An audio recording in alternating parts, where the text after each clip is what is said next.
All right, good morning, everybody.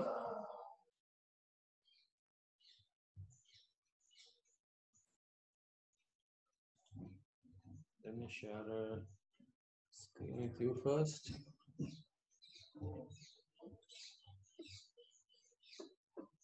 Right, so that is what we're going to talk today. Fonts. Well, all this time, we were dealing with Photoshop effects and photos and various things of that nature. We also last week did type few things into our postcard, if you remember. By the way, that also reminds me of showing you the learning system, so LMS, where I updated some stuff. Let me show you the screen.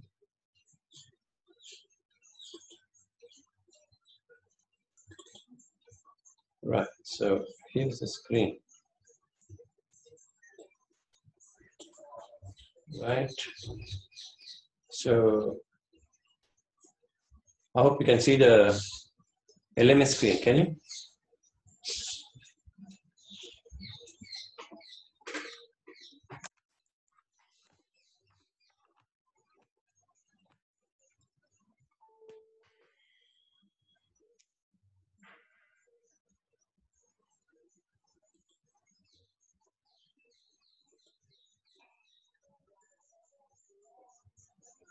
Right, so in this screen, you notice, if you go to the last week, that is 20, no, it was 19th.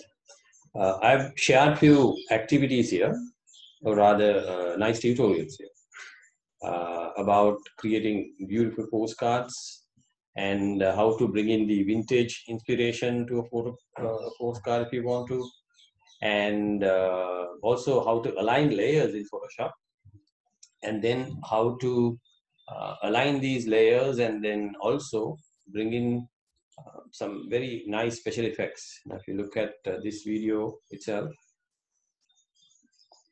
oh, okay. Let me.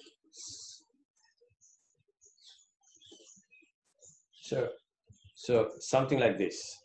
Now here he has combined multiple photographs. There's 1, 2, 3, 4, and a 5 here. So this video is about how to take multiple shots and then combine them beautifully using Photoshop. So that's one tutorial I shared. There's also a nice article about making postcards from Medium. So today's lessons, we are talking about fonts, and there also I've shared a few things here. Okay, so now let's switch back to the presentation.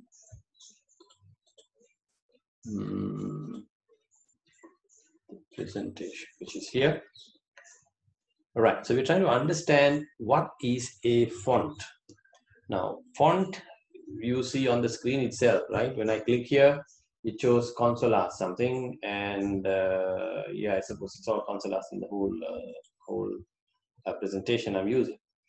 Now, but then again, there are thousands of fonts available, maybe hundreds of fonts available. And this is my computer today, right? Now I have all sorts of fonts available in this computer I'm using, right? All sorts of things. You might have the same thing, you might not have the same thing. That's all right, because some of these fonts you need to install separately, right? So I do some graphics work, so I have installed other additional fonts. You might not have it. That's okay. So let's find out how do you install fonts, how do you find these fonts, and what is the best font to use, all that stuff, right? So start with the definition. What is a font? Now, if you go back in the history, we've been using ink and pens, feathers and various things to write things on paper, right? One paper at a time. So these are handcrafted, hand-drawn, we could say, pages, one page at a time. So it is very difficult to duplicate these things. So if you write one book, you will have to do the exact same exercise again to get a copy of that book, right? Now, long time ago, it was the Chinese who invented block letters. So they cut the wood pieces, rectangular wood pieces with shapes of their alphabet, and then they were able to define these things together, rather keep things together one after the other, and then they were able to make a block out of that. That is called a block, right? Now there's a nice video on that. You can have a look at it. And then with that block in place, you just apply some ink to the block and you keep pressing the block again and again to get multiple copies of the same uh, text, perhaps, right? And that's how the printing was invented. So that came to Germany. Gutenberg started building the actually to Europe, building these letters or these blocks using lead metal. Now, if you notice this photograph, there are small boxes here, right? Now, each box is full of different letters, and the little piece you see here is where you set up your letters. Now, each letter looks like this on the top right hand corner. Now, this is F high, and you notice it has a face on it, right? So each font has a face. That's how the font face word has come up. Now, when you say Arial, that is a name of a font. Okay, that is like a brand. Arial is a brand. Now, the Arial brand name might have multiple faces. There may be bold, there may be italic face, there may be thin face, stuff like that, right?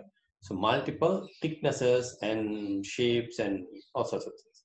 So that is why we have a font and then font face. These are two different terms. So, like I said, the word font refers to a collection of characters. The characters can be letters, numerals, symbols, punctuation marks, anything, right? So, the question is, okay, why there are so many fonts? Why can't we just stick with one font, and why bother with all sorts of fonts? And there are reasons. Now, when you are selecting a font, one, there is a history for that font, and two, there is a use for that font. Meaning, some fonts are specifically designed for certain things. For example, some fonts are designed for newspapers, where you can compress a lot of text to a small space. But then some fonts are designed to teach children the language. So they should be larger, easy to recognize, and things like that. And some fonts are designed for things like posters, special occasions, and things like that. Or maybe greeting cards, wedding cards, stuff like that. So where you need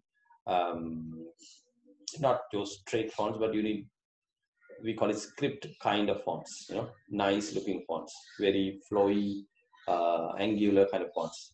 So different kinds of fonts are there for different purposes. But if you look at all these fonts, they all have certain basic properties, starting with the name of the font, right? Like I said, Courier is a name, Arial is another name, Comic is another name. So these are names, or like I said, brand. So when you say, okay, give me Arial font, the shop might ask you, okay, do you want Arial italic face? Do you want the Arial bold face? Or you want the entire Arial collection? Because when you say collection, the collection might have a series of fonts available, right? A series of fonts available. And then if you go back to the age of block letters here,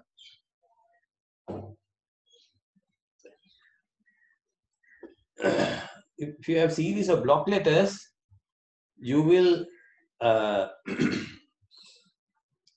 notice these boxes have different sizes, right?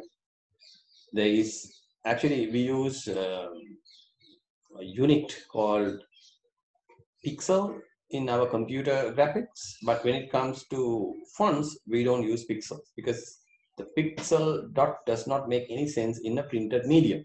Now there we use physical sizes like inches, centimeters, and things like that. So generally speaking, you divide the inch into 72 pieces, and that one little piece is called 1 point. So 1 point is a 72nd piece of an inch. So that is the measurement we normally, even to date, that is the measurement we are using for fonts. Now when you say 40 here, it's actually not 40 pixel, it is 40 point, right? For example, when I click here, it's 40, right? 40 mean 40 point. Now if you notice, it starts at 8, see, 8 point, and 9, 10, there is no 7, 6, 2 and all that. Then there's a 10.5. Why is that? Then there's 11, there is a 12, there is no 13, then there is 14, then there is no 15, there is 16, no 17, there is 18. So likewise. Now this is the usual standard used by years by the press, by the printers. So we are using sort of a similar concept here as well. Right? So if you look at the definition further, now historical, font refers to a specific typeface in a specific point size and a style. So early days when you go and say, okay, give me a font, they'll ask you multiple questions. They'll ask, okay, what is the name of the font? We'll say Arial. Okay, then say, what is the face you want? We will say, okay, I need italics. Then say, okay, what is the size you want? Then we'll have to say, give me 10 point. So all I will get is bunch of blocks like this in a box with Arial, italic, 10 point. What if I want Arial straight 16 point? Well, then I don't have it. I have to go back to the shop and buy those metal blocks again. Do you understand the problem people face? Right? So it is not so easy at all. And then there are also other things like I just said italic as one, but then there are so many things. There is the standard straight one is called the Roman, right? The one you're seeing on the screen is Roman. Then the slanted ones are called the italic, right? Then we also have bold, right, which is a darker version of a font. If I take, say, for example, a word and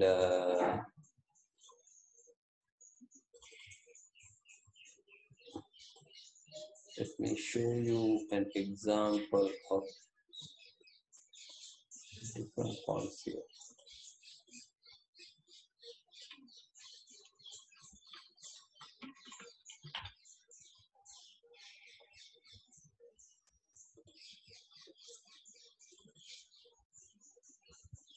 I use Word.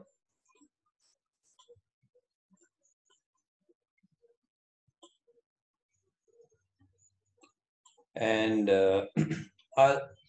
I'm going to use just one font, right? So let's get a larger size so that we can see the differences, maybe 26 or something. And I am going to copy this to multiple lines, right? And just to show you this whole thing, how it looks, I'm going to apply one style where I know I have variation of that font, right? So I have a font here called, where is that?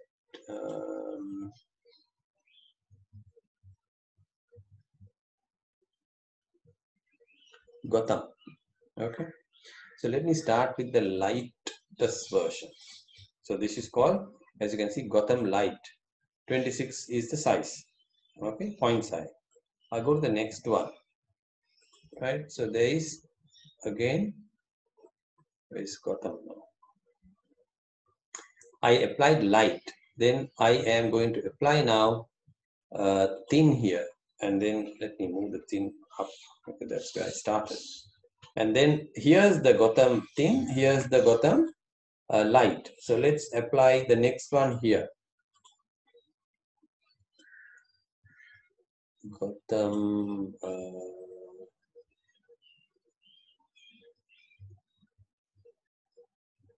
book, right? And then I apply Gotham medium. right? You see, it's getting thicker by the variation, isn't it? So that's Gotham medium. Then I apply Gotham bold. Then I apply Gotham black. I suppose that is the last one.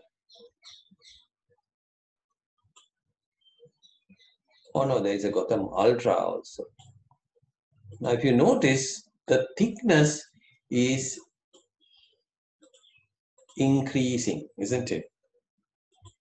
So as far as the font name is concerned, it is Gotham. As far as the size is concerned, it is 26. But as far as the variation is concerned, we have different variations.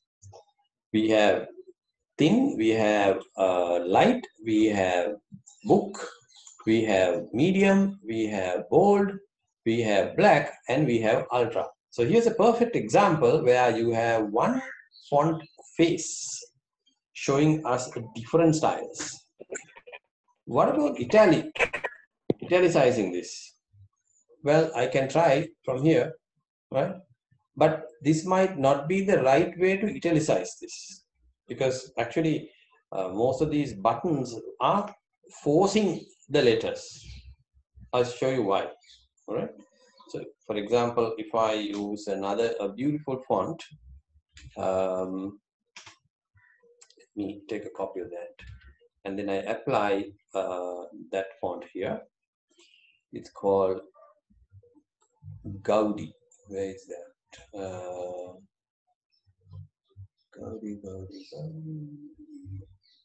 Okay. Gaudi old style is the font. Okay. Now, right. So if I go and apply italics, what happens? Right. So it picked up the right italicized because I have an italic version here. If you notice, if you just force slanting, you will not see the beautiful edges. Now, if you look at the edges of these letters, E and the L and the R, see, they're all different, isn't it? Which means the italic version is different to the normal version. Now, to prove it further down, now Word, I can't do any forcing, but I can do that forcing using Photoshop. So let me show you the same example in Photoshop, so that we will understand the differences between the natural italic version versus the enforced italic version. Now, basically, my point is this. If you are using a font, make sure you get the entire font series, not just one font and try to adjust it. That's a very big mistake many design students do. They go to the internet and they go through, there are thousands of fonts available out there. They just look at something that looks good and they download that. And then they try to use everything from that one particular font face, because a tool like Photoshop allows you to play with them, but it doesn't mean that you can do it right. You may be doing it wrong. So to do that, let me get a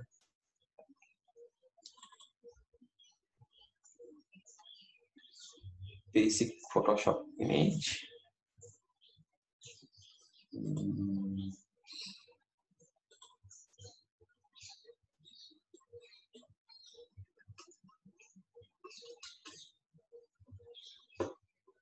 To share that with you.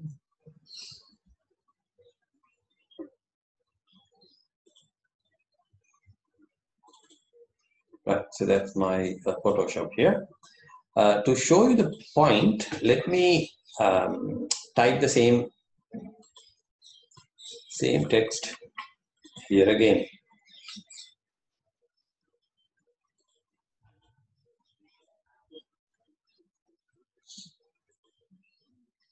So align this to the center of the page.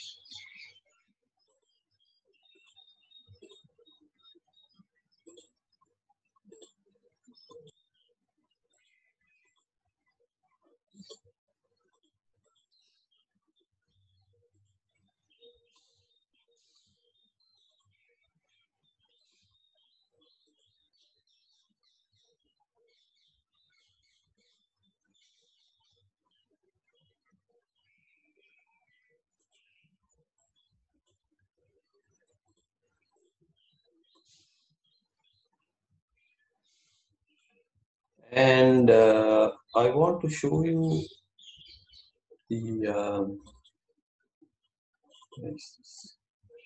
it has come as a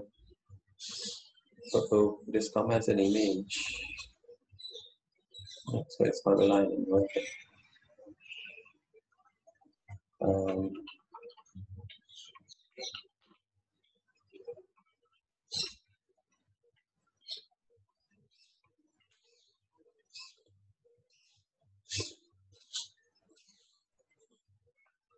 right, here we go. I'm going to apply the same font that I was using previously, the Gaudi font, right? Where's that? Gaudi or style. Okay. Now this one I'm going to force as italic. Now to do that in Photoshop, you go to the character editing section, or if you can also go to window and type, right? Where is that? Character, sorry, the character. There is this button here called the T, right? It sort of slants your letters. Now see that? Now the letters are slanted, isn't it? Let me zoom a little bit. Now this hello world is slanted. But I said it's not correct, right? Not correct. So what you should do is go to this settings here and see whether there is a italic version available. So looks like I do have. So I can click the italic version. Right, I just applied that. Now, do you see the difference between the second and the third line? First is our standard, we call it the Roman version. Second is the enforced slanted version. Third is the proper italic version. Now you notice we do need a proper italic version if we are to use professional fonts. So that is also why we need professional fonts in graphic design. Okay, so if you go to the website, like I said, there may be all sorts of fonts available out there. Free fonts most of the time, stolen fonts sometimes. Torrents might give you some other fonts, but be very careful with those fonts because it may look very nice on the screen. But these unprofessional fonts play havoc when it comes to printing, right? Because these fonts are intricately designed. The letters between each character is actually calculated. Now, if you notice the space between H and E versus E and L versus L and L, right? They are calculated properly. So, for example, let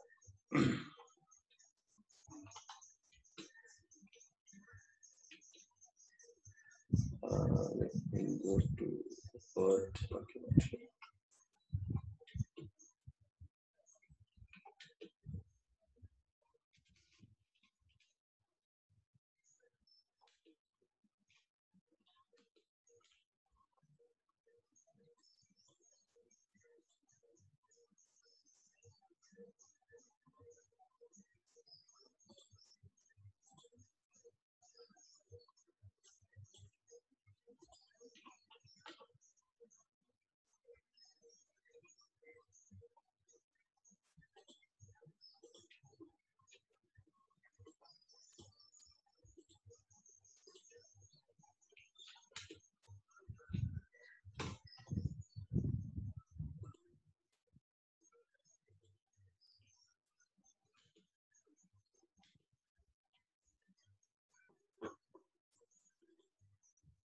Get back to presentation.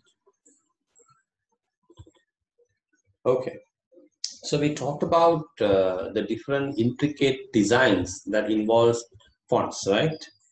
Now, talking of fonts, I also said the problem of downloading from various places. Actually, there are different kinds of fonts that we use. One is known as the screen font. If you look at your mobile phone, not the smart mobile phone, those older ones, we call it the feature phones. You don't have any option, right? There's only just one font. And if you can take a photograph of that screen and then start zooming in, zooming in, zooming in, you will see dots. The text is made out of multiple dots, right? Now those are called screen fonts, or we call it raster fonts or pixel fonts, because they are made out of dots. You get the same thing with the dot matrix printer, where they use 9 pin sometimes, 24 pin sometimes. They use pins to go and attack a carbon cartridge, and then through that it hits the paper. So they use dots to create letters. Those are called screen fonts. We use that as well, but then not much in graphic design, unless you want to have a like a vintage kind of feeling. We rarely use those screen fonts, but they are available. Number 2 is known as the plotter font. Now, plotter, being engineering students, I'm sure you may know what a plotter is. It's about a pen fixed into a XY axis, and the pen is moving all over the paper. The paper is fixed to a surface. The pen is moving everywhere. So that is called a plotter. Now, when it comes to plotters, we generally use plotters for large-scale architectural designs and things like that. And we don't use it for graphic design as such. But when it comes to architectural design and things like that, you don't have detailed fonts, or you don't need detailed fonts. You just need very basic fonts made out of a bunch of minimal lines. So those plotters come with their own sort of fonts. They are called the plotter fonts. And that's one kind of font, right? They are very basic, very simple to draw with the plotter pen. Then we have the Adobe font, or the true type font, or the open type font. These are all three are same in the sense, no, we can't say same, but there are 3 suppliers perhaps. Adobe is the first one to come up with vector-based font. And when we were stuck with the sizes and the blocks and all that, it was 2 scientists realized, hey, we can use mathematical lines and models to design the fonts. So they came up with this Adobe Type Manager in the 1980s, where you could have any size you want with just one set of fonts. The theory is you can scale this font. These are also known as the scalable fonts. But the problem with that was you had to purchase the Adobe fonts from Adobe. Now, when Microsoft released Windows 3.1, I believe, in the early part of 90s, they came up with a similar concept, but it's free for Windows users. They called it the True Type font. The True Type font. So it is a competition to Adobe, but the True Type font was freely available for Windows users. Now, later, when others also came to the market, they came up with another system called the Open Type font, or OTF, right? So now, if you look at your Windows machine, you see only 2 types. You either see TTF, that is True Type font, or OTF, the Open Type fonts. Not so much Adobe. Even Adobe is now using OTF and TTF.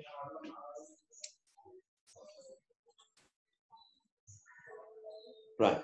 And talking further about the availability of fonts for printing, those days when you buy a printer, the printer also comes with its own built-in fonts, right? Not so much, because now we use we have very powerful computers, so we design the whole page in the computer, and then we send that page as a picture to the printer, and the printer will just print it. So we are not interested in the printer fonts and whatnot.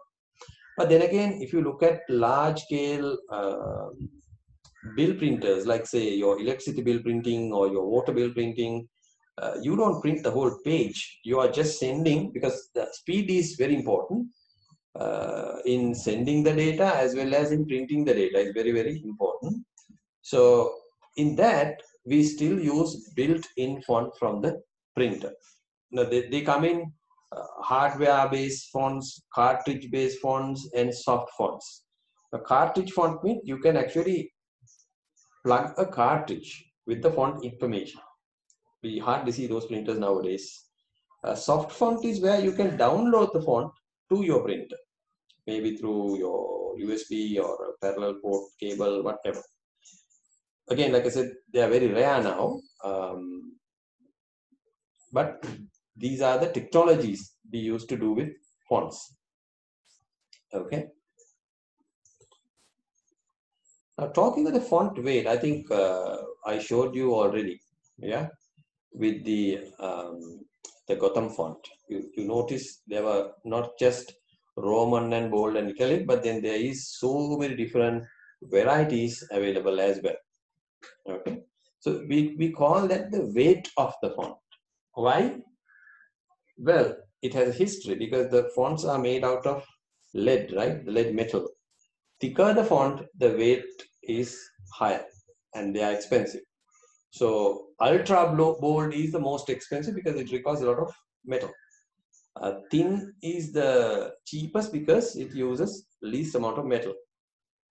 But now since we're using soft version, the price is not the matter here, but the weight remains the same. So we use the word weight for these varieties. All right, these varieties. So here's a series of things available. I only showed you a few things here. There is starting from hairline, right? Hairline is like the thinnest of the thin. Then we have thin. Then we have ultra light. We have extra light. We have light. We have book. We have normal, regular, Roman. We have medium. We have demi, semi-bold. We have bold, extra bold, heavy. Then we have black, extra black, and ultra black. Now, having said that, you might not have all these in the font. Right now, for example, in my version, my Gotham version, I have only 1, 2, 3, 4, 5, 6, 7 only I have. Right? But if you look at maybe some other fonts, you might have the whole thing also. We never know. Depends on the stuff that you're buying. Right? Let me show you whether I can.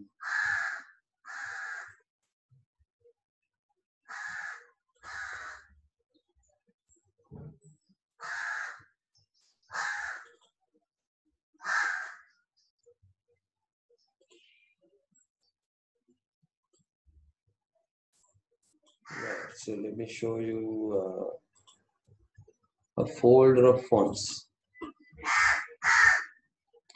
Now here I have a font, right? This name of the font is Universe. Okay, so starting from the one here, Universe Light, you notice it is open type font, right? You have so many here, right? You have 27 items.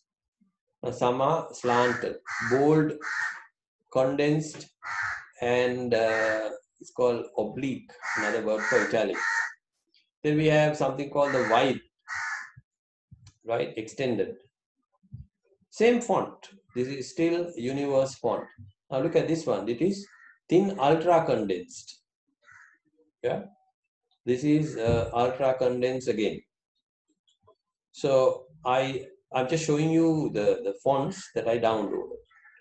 Now, if you want to install this, I might not have it in my laptop, so I'm going to do a right click, and you can say either install or install for all. Now, I recommend install for all because that way, if it is a multi-user computer, anyone using the computer will have access to this font, which is a very good font for all sorts of things. Whether it is a poster or a wedding card or a standard text, Universe is an excellent font for using. So you might, in my case, I have to give my admin password, and there you go, it installs it. And I'll go out to show you some other font.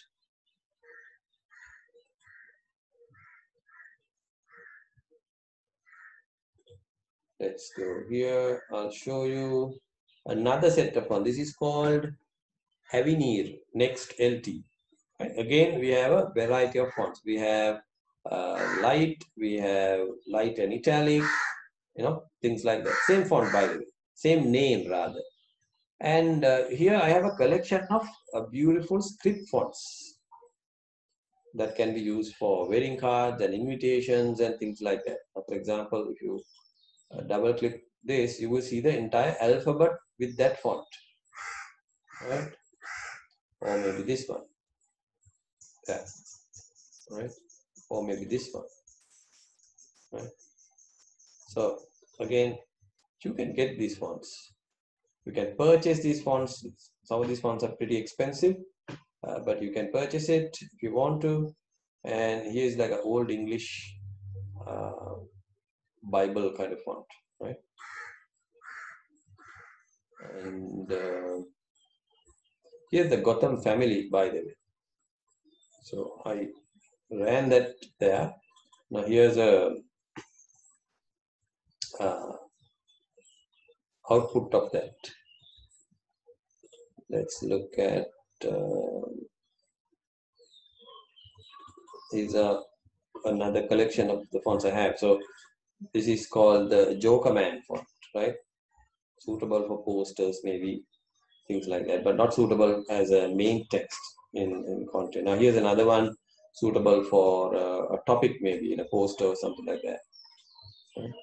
So there are all sorts of fonts available for variety of purposes. Here's another one that can be used for scripts, right? Various fonts.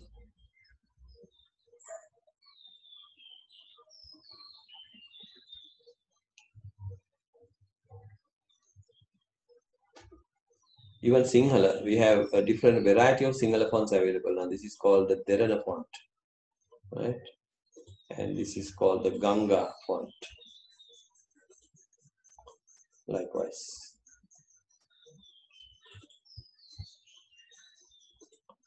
Right, so let's get back to our presentation. So I was showing the font weight, right? Here is an example there. So we have normal, then we have forced outline. Now that's another effect you do with Photoshop, which is not recommended again, right? Now to get a bold font, you can have an outline given to the font. But if you notice the first and the last here, right? First and the last, you notice the bold is not just giving an outline. It has certain quality there, isn't it? Certain quality there. So a proper bold is a proper bold. You are getting it as part of your font collection, right? Here's the other example where I showed you the forced slanted text versus the proper slanted, proper italics. Yeah. So you notice the A is different. You see that the A is different. The F is different in the proper italic. Now look at the slanted one. F is same as this. It's just that they pushed it to the right. So when you have a proper italic, you see a complete different set of letters, especially the lowercase letters. Right, which brings us to understand the anatomy of a font. What do you mean by anatomy of a font? Now, as a designer, we need to understand the little pieces that is part of a font. Now, why are we spending too much time talking about this, seemingly uninteresting topic of fonts? Well, remember, as a designer, you are designing something so that your audience can understand what you're trying to say. Now, they do that by reading the text you have designed, isn't it? So, this text that you have designed are what? Basically shapes. We learn these shapes in our Montessori, in our school. So, as a designer, your job is to make sure that people read your text faster, not slower. They shouldn't feel tired when they are reading. So, let's say you are designing a storybook for children, then you need to make sure the font that you are selecting is children friendly. What do you mean by children friendly?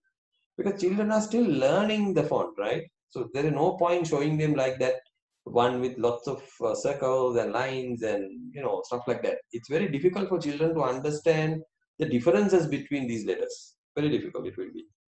So our role should be to give them a font so that it's easy for them to realize, easy to them to read. So in fact, there are fonts like that. Or if you are designing a newspaper, your job might be to compress as many letters as possible to this so that the columns are at the right size. So most of the time we end up using Times Roman 10 point. if you look at Observer, Sunday Observer, or most of the papers coming from Lake House, pretty much all the font, all the papers are using Times Roman. Compare that with, let's say, a Daily Mirror, right? Vijay publication newspapers. You see a different font there, right? So if you're used to the Times New Roman for the, so many years, and all of a sudden you see another newspaper coming with a different font, that might grab your attention.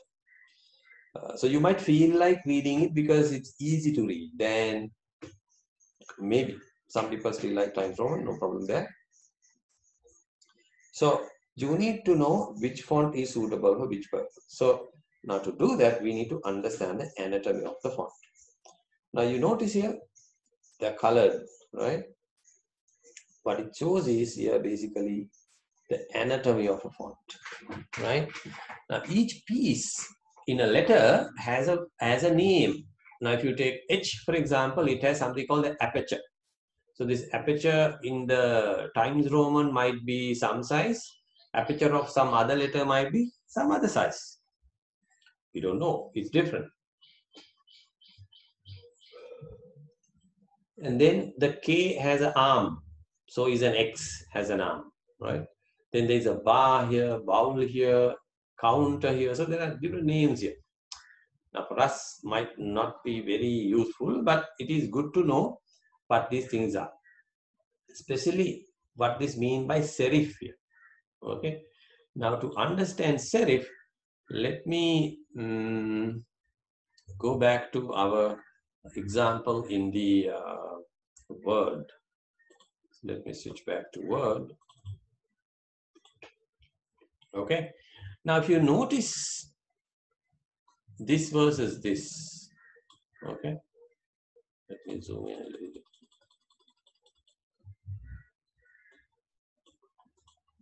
Do you notice at the edge of here, the H and the L, the W, the R, D, there are little things here, right? Those little things are called serif.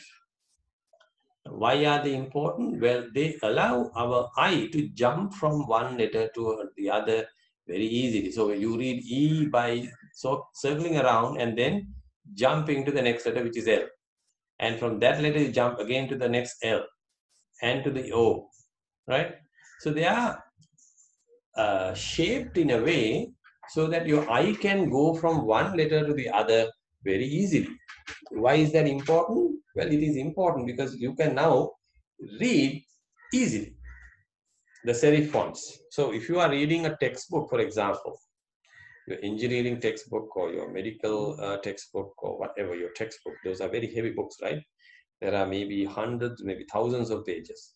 So the objective of the designer, not the writer, okay? Not the writer.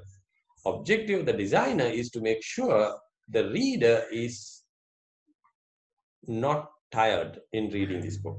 So he has to make sure that he uses the right font for the job.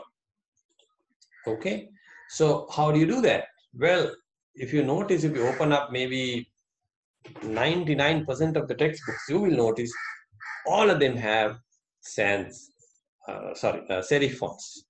The font with these little pieces. Okay, let me show you an example.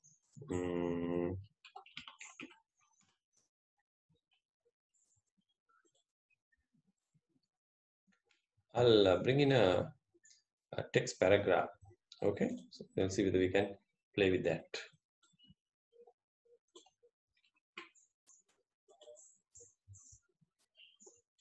So I'm gonna let's go back.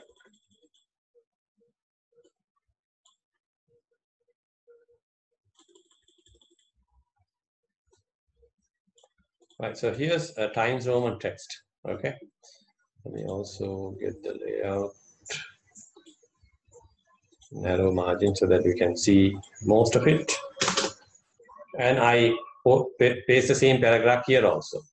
Now, just to understand what I'm talking here, let me apply the two most famous fonts, right? The Arial and the Times New Roman. Yeah. Now immediately notice this guy is taken 5 lines, this guy is taken 4 lines. See 10.5, 10.5. The size is the same, right? But we feel like reading the second one is more user friendly than reading the first one. You see, our eye can very easily go from one to the other. What about some other font? Let's say the stuff that we use today, Gaudiol style. How is that? You see, that's different, isn't it? Let me apply another one. Maybe. Now, Gaudi, you notice the height of the letters are smaller. In fact, there is one called, let me see what I have it, school book. Oh, okay, let me try with Bookman old style. Now, here's one other type style, right? It's called Bookman. Very good for children because it's easy to read. Let's see another one where I have it. It's called the Century School Book. So sometimes it's under C, sometimes it's under school book. There you are. Century School Book. Right? Very decent looking font. See the same text, same size. You see the variety of reading, readingness, so easy to read, difficult to read, all that depends on the font you are selecting. Right? Same size. Right? So probably this and this are suitable for children. This is also not bad. It's just that if you look at the, see the height of the L versus the O, height of the L versus the O. Now here the O is taller than the O here, isn't it? So the, although Gaudi is beautiful, it's not so good for maybe older people because they are tiny, right? So things like that.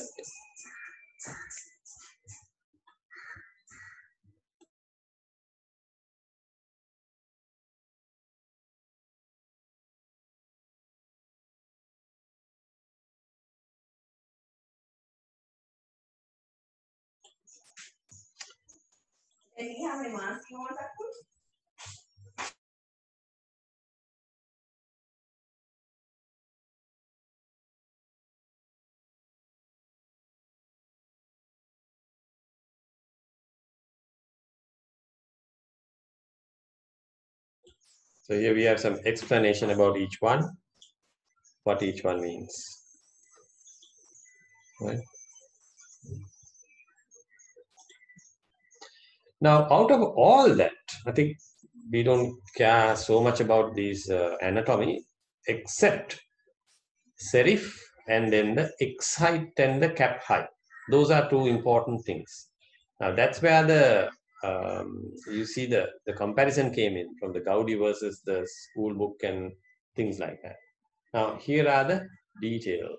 So the cap height, right now, look at the baseline. That's a red line here. The baseline is where the font sits. Okay. The X height is the height of the X. So now I can say, okay, I need to show this to you. I think I'm showing the wrong one. All right. So let's switch back here. The detail of the font. So in this one, the red line is the, we call it the baseline. That's where the text or the font is sitting. The X height is the height of the X compared to the rest of the fonts, right? To the rest of the fonts or the rest of the letters. The cap height is the height of the capital letter. Now, hold on. Now, if you look at the S versus H, you see the H is going a little higher than the cap height. That is known as the ascender height. Okay. The median and the X height is important when it comes to selecting font for children versus old age people versus something else. Now, for children, we should look for a larger X height or larger median, in fact. So they can see it very clearly. Median is like the sort of the height of the X from the baseline. Okay. Now there are things that go under the baseline also, like the P, for example. Now that is called the descender height. So knowing this terminology also might be helpful when it comes to selecting a proper font. In fact, we have a section on that, how to choose the right font for a design. I also shared a video clip on this. You can have a look at that. Now, these theories are also, by the way, changing time to time.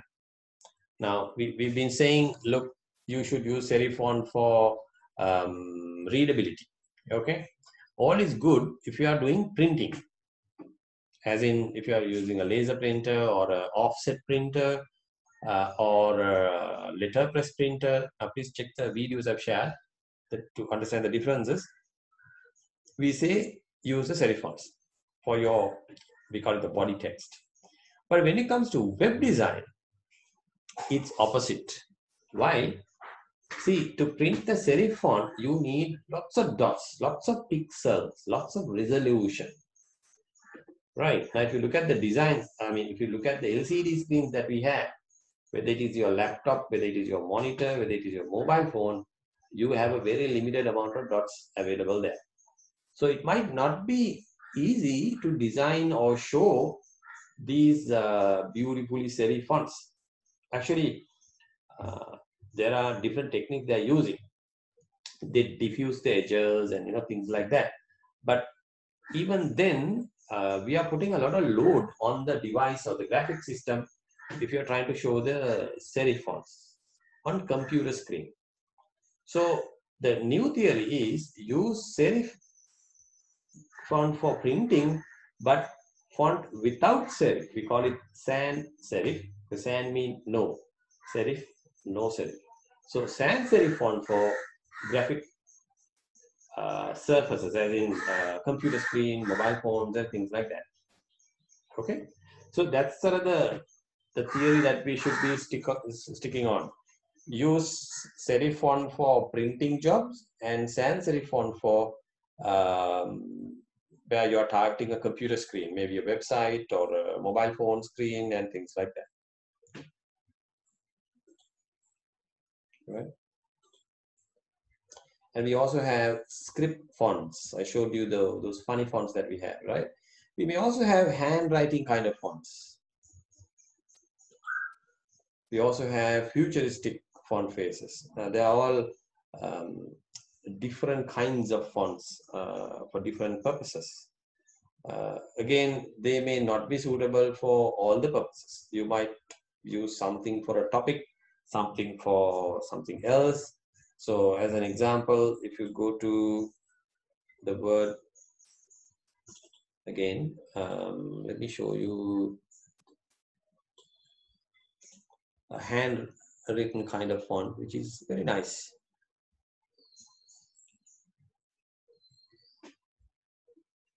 One is this Comic Sans, which is heavily overused, I would say.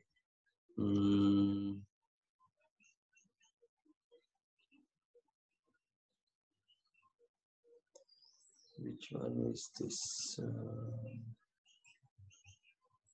Here's one, Lucida handwriting. Okay. Then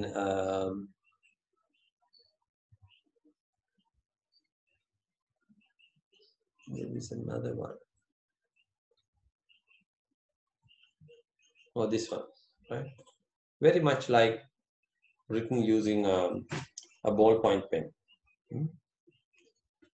What's the name of that? MV Boli is the name. Same size, right? MV Boli is the name. Now let's switch to Photoshop to understand what are the features available in Photoshop when it comes to font management. Right? What can we do with the text here? So to do that, let me go to my layers and erase what I have and paste, let's say, a paragraph. Now, two things. One, a Photoshop as well as Illustrator that we will be learning later has two kinds or two ways of typing text. One is you click on the T, come and click again on this and then start typing. right? That is one way to type. Or the other way is where it's called paragraph text, right? Where you come and click and drag it. You will get a box, right? And then you see a paragraph of text coming in. Now this is default text coming from Photoshop. Let me reduce the size to, let's say, about 16. There I have a paragraph. Okay. Now the last font I used is showing me. Let me go to let's say Bakersfield.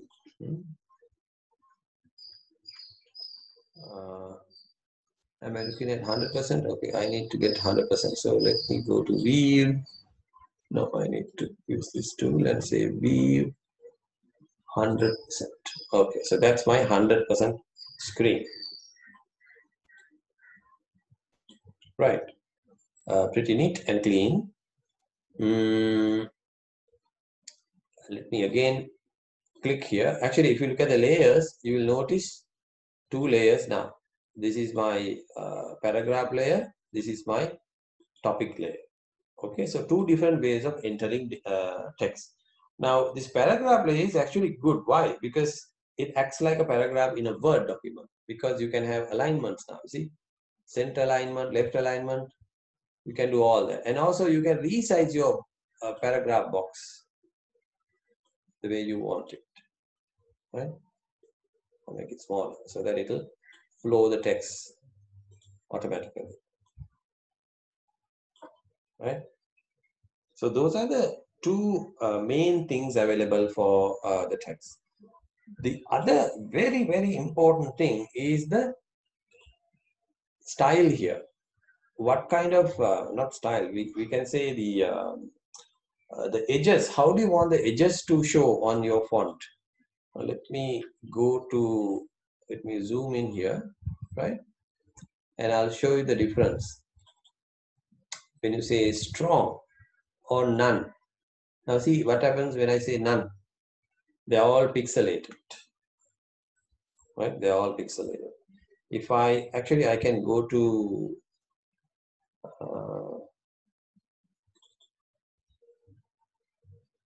I can also go to this, right?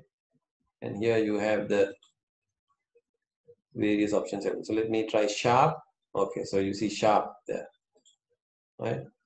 Or you could apply crisp, right? You see very slight changes happening. Strong versus smooth. Now to understand what is going on, you in fact need to zoom in further. Now look at the colors here.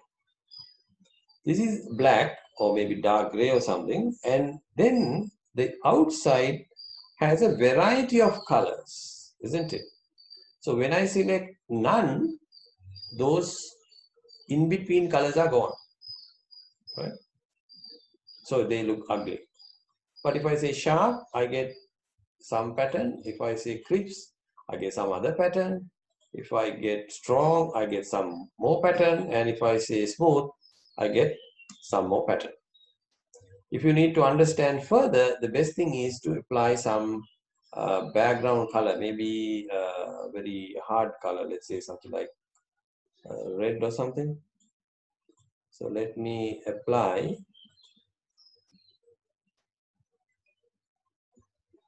a swatch. What is that? Oh, it's gone RGB color. Okay. There you are. Now you see the difference, right? It's very contrasting color. Let me see, yellow maybe.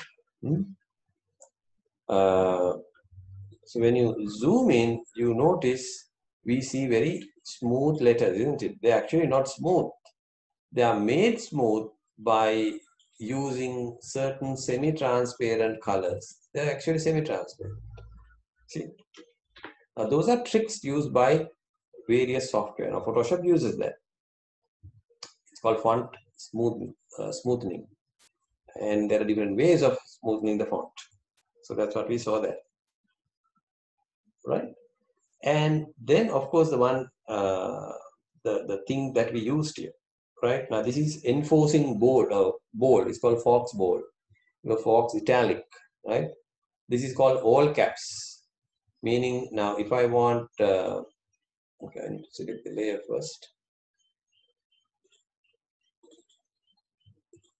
right? I can say make it all caps or make it small caps. You see the difference? All caps is full capital, small caps is also capitals, but the previous small letters or the lowercase letters became capital but small in size, right? Small in size. So all that is possible.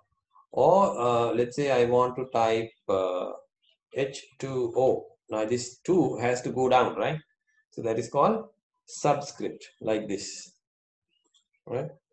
Or you want to say oxygen, right?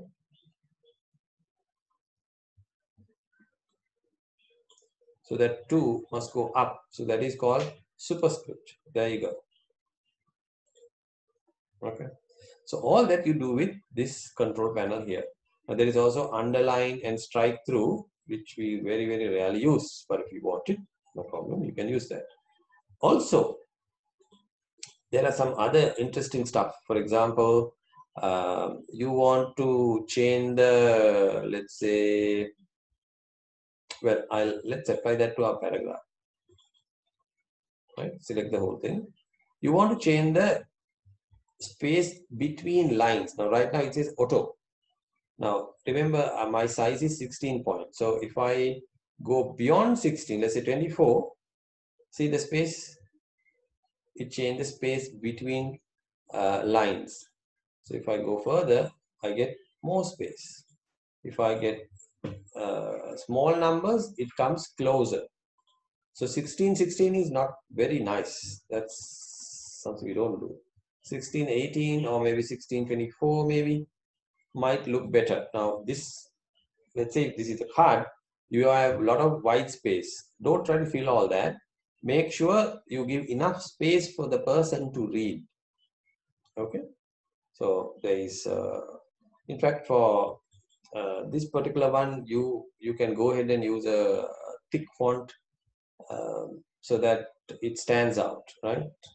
Maybe even something like this, a very serious font even, right?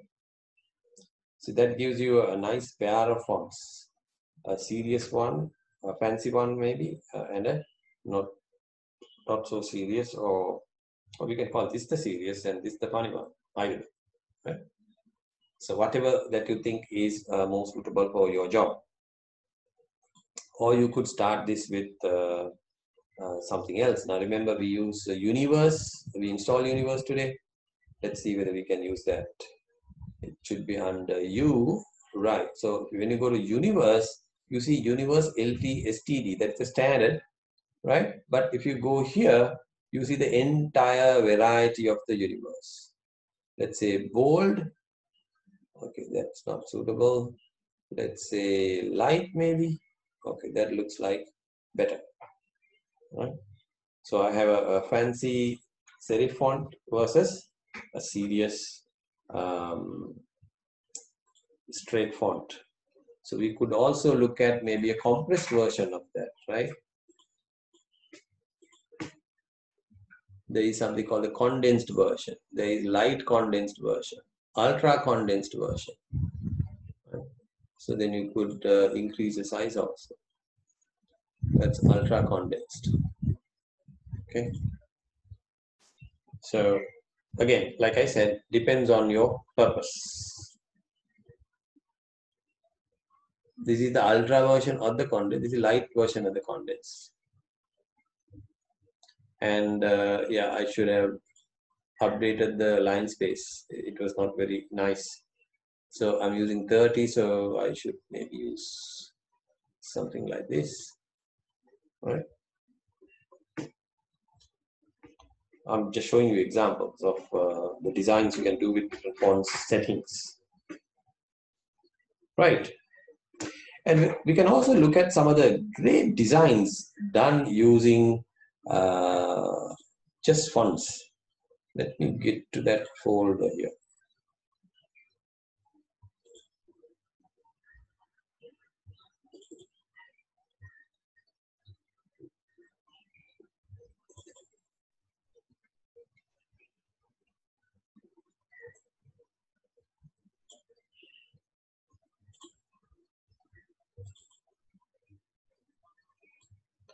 Now, these are designs done using either hand-drawn fonts, like in this example, or computer graphics, right? This is a FedEx commercial. Now here they've used font color as white, but they're given a very nice gradient to the outline of that, and then combine that with the rest of the graphics. So that's a Honda commercial. Here's an HSBC commercial. Right? Do you see the word hope here? So they use furniture and people here to make a message. It's from IKEA. There's H-O-P-E, hope. A beautiful creation.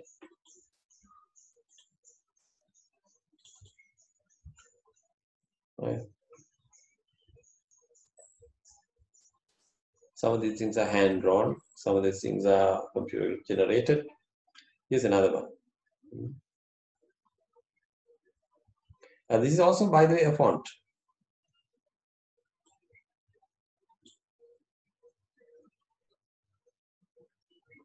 Here's another one, very flowery one with lots of detail. Right? Commercial, plastic, leather. So leather, plastic. The L is mixed with both, and the P is here, the plastic here, and the leather is on another color.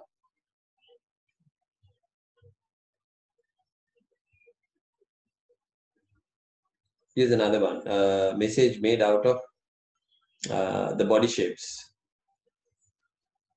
So here again, commercial made out of pieces of fruits. Here's another one, The Economist. Right.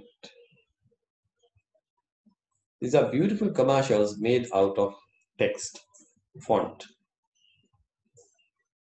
They may be just typed the font, or they may have mocked the font, or they have hand-drawn the font.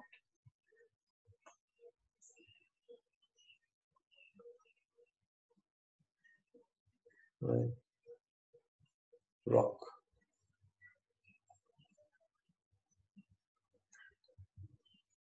So different fonts and different commercials.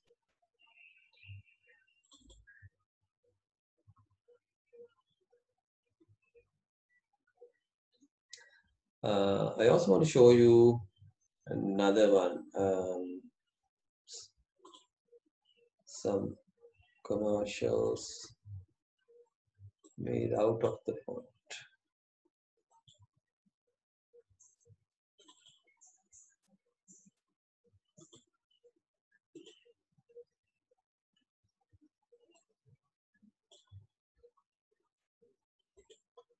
Okay, I hope you can see the screen now.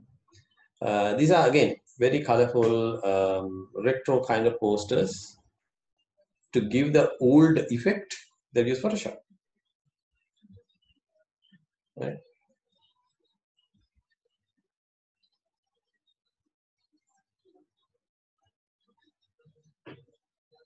Some are movie posters.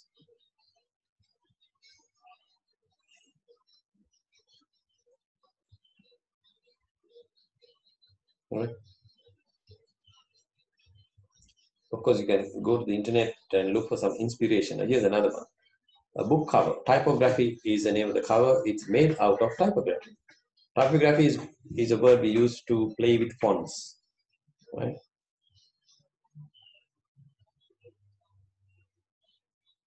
You may have seen this word or the sentence everywhere in the font testing. The quick brown fox jumps over the lazy dog. Well, there's a funny story behind it. Now, if you look at the sentence, you will notice the entire alphabet is used there. from A to Z, right? A to Z is used. A here, B here, C here, likewise. The entire alphabet is used. This is another example.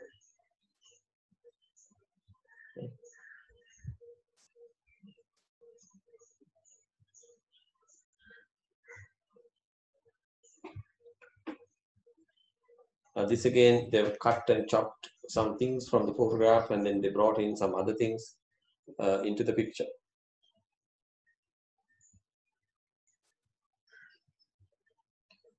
They've given some 3 dimension to it. They combine a photograph with some nice fonts and backgrounds.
So we were looking at some samples. Some, you see, have used 3D effects. You don't need 3D tools like Maya or anything to get this stuff like this done. Even Photoshop allows you to do very basic 3D. You'll see later.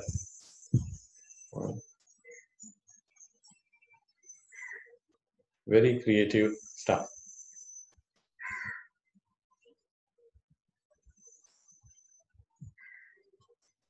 Okay. And let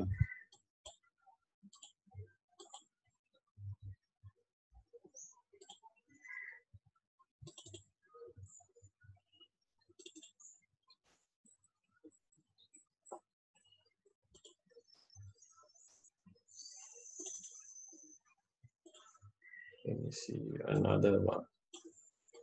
So here's another one where lots of font-based designs are done.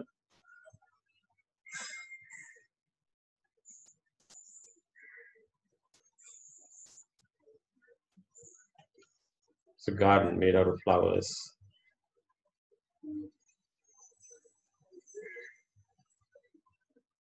If you go to Google and type posters made with fonts, inspiration, you will get very similar things.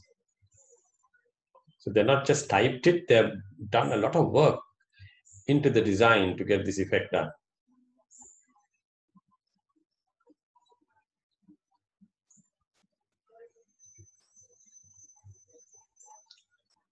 Right. So what did we cover today? We looked at fonts and their effects of it, how to use font properly, effectively for various aspects.